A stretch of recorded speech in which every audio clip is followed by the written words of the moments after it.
হাত্তা ইয়াতিয়াকাল ইয়াকিন। নবীজিকে আল্লাহ পাক উদ্দেশ্য বলেছেন, হে নবী, আপনি ইন্তেকাল নামার মধ্যে আপনি আল্লাহর ইবাদতে মশগুল থাকেন। সুবহানাল্লাহ। আমরা আল্লাহর বান্দা, আল্লাহর গোলাম, আল্লাহর দাসত্ব করবো, আল্লাহর ইবাদত করবো, ঠিক কিনা বলেন? আমাদের মুরব্বিয়ানে কেরাম কোরআন হাদিস ইজমা কিয়াসের ভিত্তিতে আমাদেরকে যে তালিম, যে নসিহত দিয়ে গেছেন, আমরা সেই নসিহত মোতাবেক আমল করবো। আল্লাহ পাক আমাদেরকে আমল করার তৌফিক দান করুন। সময় সংক্ষিপ্ত, আপনারা বাড়ির উদ্দেশ্যে চলে যাবেন। 3 দিন এখানে ছিলেন। সাসিনা শরীফে আমাদের উপস্থিতি শুধু একটাই উদ্দেশ্য, আমাদের জীবনকে সুন্নাতে নববীর অনুকরণে তৈরি করা, এটাই উদ্দেশ্য, ঠিক কিনা বলেন? অন্য কোনো উদ্দেশ্য নয়। এটা কোনো রসমের আওয়াজ হিসাবে সব নয়, রসমের আওয়াজ মাহফিল নয়, এটা কোনো ব্যবসায়িক কেন্দ্র নয়, এটা কোনো আয় বাণিজ্যের বিষয় নয়। সম্পূর্ণ মানুষকে হেদায়েতের রাস্তা দেখানোর জন্য এই মাহফিল। মরহুম বরাত হুজুর রহমাতুল্লাহ আলাইহি ফুরফুরা শহীদ মুজাদ্দিদ জামান দাদা হুজুর কেবলার নির্দেশে এই মাহফিল প্রতিষ্ঠা করেছিলেন। হাজিরিন সেই ধারাবাহিকতায় এই মাহফিল চলে আসছে। হাজিরিন, এই মাহফিল কিভাবে চলবে, কিভাবে পরিচালনা হবে, সব কিছু দাদা হুজুর কেবলা হযরত পীর সাহেব রহমাতুল্লাহ আলাইহি লিপিবদ্ধ করে গেছেন। আমরা দলীয় রাজনীতি মুক্ত, এই দরবার, এই স্টেজ দলীয় রাজনীতি মুক্ত, ঠিক কিনা বলেন? আমরা কি দলীয় রাজনীতি করি? আমরা দলীয়ভিত্তিক কোনো আন্দোলন করি না। মুজাদ্দিদ আল-ফিসার রহমাতুল্লাহ আলাইহির কর্মপন্থাই আমাদের মূলনীতি, তার তরিকাই আমাদের তরিকা, সেই তরিকা অনুযায়ী এই স্টেজ পরিচালনা হচ্ছে। এখানে কোনো মিরাসি কোনো ব্যাপার নাই, এখানে কোনো আপনার পারিবারিক কোনো ব্যাপার নাই। সম্পূর্ণ অরাজনৈতিক পরিবারতন্ত্র বা এই ধরনের সমস্ত কিছুর বাইরে একমাত্র আল্লাহ রসুলকে খুশি করার জন্য হযরত পীর সাহেব কেবলা দাদা হুজুর কেবলা বড় হুজুরের ওসিয়ত মোতাবেক হাজিরিন আপনাদেরকে সকলকে নিয়ে এই দরবার পরিচালনা হচ্ছে, ঠিক কিনা বলেন? এটা খেয়াল রাখতে হবে। এটা এমন জিনিসটা যে আমি যা ইচ্ছে তাই করবো, আপনি যা ইচ্ছে তাই করবেন, এই জন্য নয়।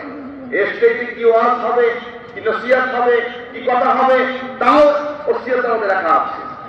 এ কথা বুঝবেন। যে কেউ এসে স্টেজে উঠবে, ওঠার চেষ্টা করবে, কথা বলার চেষ্টা করবে, সেই স্টেজে সরষিরা না, ঠিক কিনা বলেন?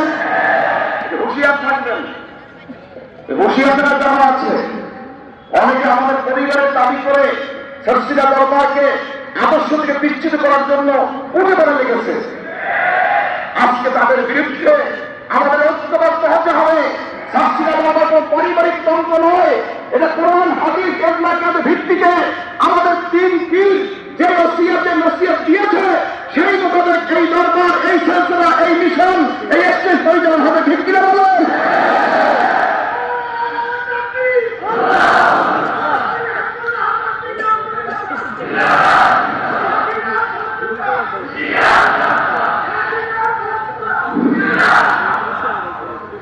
সম্পূর্ণ সুন্নাতের উপরে বড় কদমের ওসিয়ত, দাদা হুজুর কেবলার ওসিয়ত, আমার আপনাদের ওসিয়ত। সর্বশেষ ওসিয়তটা কি আমার আপা জানেন না? কি ঠিক কিনা বলেন? চূড়ান্ত।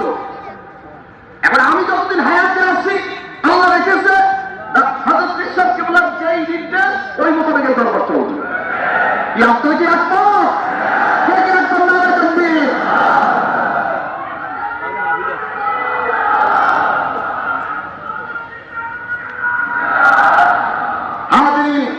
এটা কোনো ব্যবসায়ী আইন প্রপার্টি নয়, হাততাল হয়ে যান। এটা কোনো পরিবারতন্ত্র নয়, এটা মনোনীতের জায়গা নয়। এখানে নিয়ম আছে, কানুন আছে, আদর্শ আছে, আছে কি নাই? আদর্শের ব্যাপারে সাক্ষীরা কোনোদিন কারো আপোষ করে নাই। সে যত বড় রাজনীতিক দল হোক, সে যে হোক, সাক্ষীরা কারো আপোষ করে নাই, ভবিষ্যতে ইনশাআল্লাহ করবে না। এটা স্পষ্ট কথা। এখন আমার মনে হয় আমাদের আদর্শ তরিকা মেনে যে আমার কাছে আসতে চান, ওয়েলকাম, কোনো সমস্যা নেই। আসেন, বসেন, নসিহত শোনেন, শুনে আপনার রাস্তা আপনি তালাশ করেন। এটা মনে রাখবেন। সরসিনা শরীফ সম্পূর্ণ দলীয় রাজনীতি মুক্ত। আমরা একটা ভোটের অধিকার, একটা ভোট দিই, ঠিক কিনা কম? কি আমরা কি চেয়ার তালাশ করি নাকি? প্রাইম মিনিস্টার হবো, প্রেসিডেন্ট হবো, মন্ত্রী হবো, অমুক হবো, এইটা কি আমরা কি এই আশা করি নাকি? আমরা না, এই আশা আমরা করি না। একটা ভোট দরকার। পূর্বে যেমন আপনারা ভোট দিচ্ছেন, আমাদের বাংলাদেশ জমিয়তে হিজবুল্লাহ এটা অরাজনৈতিক দিনী সংগঠন, এর মাধ্যমে সারা বাংলাদেশের প্রত্যেকটা ওয়ার্ডে আমাদের কমিটি আছে। বলেন আলহামদুলিল্লাহ। সব জায়গায় তালিম হচ্ছে, জলসা হচ্ছে, দিনী মাদ্রাসার কার্যক্রম চলছে, জমিয়তে হিজবুল্লাহ নেতৃত্বে বাংলাদেশে কাজ চলছে আলহামদুলিল্লাহ। শাস্ত্রীয় দরবারে ভাইরা আমার হাজরিন, যখন নির্বাচন আসবে, দরবার থেকে, এই সংগঠন থেকে, কেন্দ্র থেকে যেভাবে হুকুম দেওয়া হবে, একটা ভোট তো আমরা সেই মোতাবেক কাজ করব, ঠিক কিনা? কন কে কে এই হুকুমে কাজ করেন দেখতে পাই? না তাকবীর। খেয়াল রাখবেন, আমি স্পষ্ট বলে দিলাম, খেয়াল রাখবেন।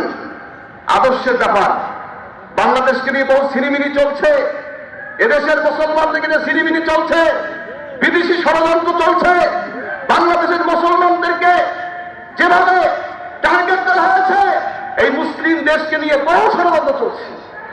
আজকে একটা কথা বলতে চাই, বাংলাদেশে যত সংখ্যালঘু আছে সবাই আমাদের কাছে নিরাপত্তা আমরা যেতে বাধ্য, ঠিক কিনা? কন সে যে ধর্ম হোক, তারা আমাদের কাছে নিরাপদ, ঠিক কিনা? কন কিন্তু তাই বলে মুসলমানদের জীবন নিয়ে, মুসলমানদের সম্পদ নিয়ে, মুসলমানদের দেশ নিয়ে খেলা করবে, সেই মুসলিমরা সহ্য করবে না, ঠিক কিনা? বলো।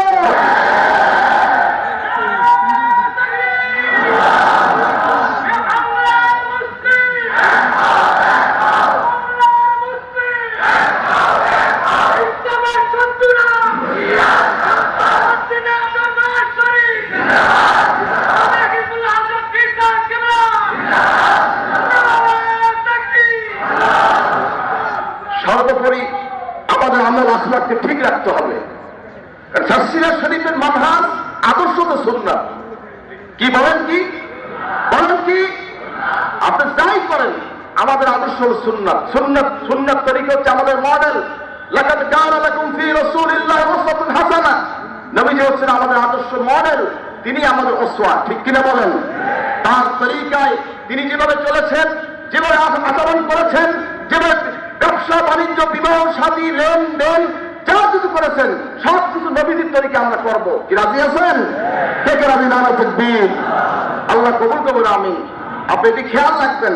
দাদা হুজুর রহমতুল্লাহ আলাইহি জীবনের শেষ ভাষণে বলে গেছেন, আমার এই দরবারের সৌন্দর্য সুন্নাত তরিকার আমল।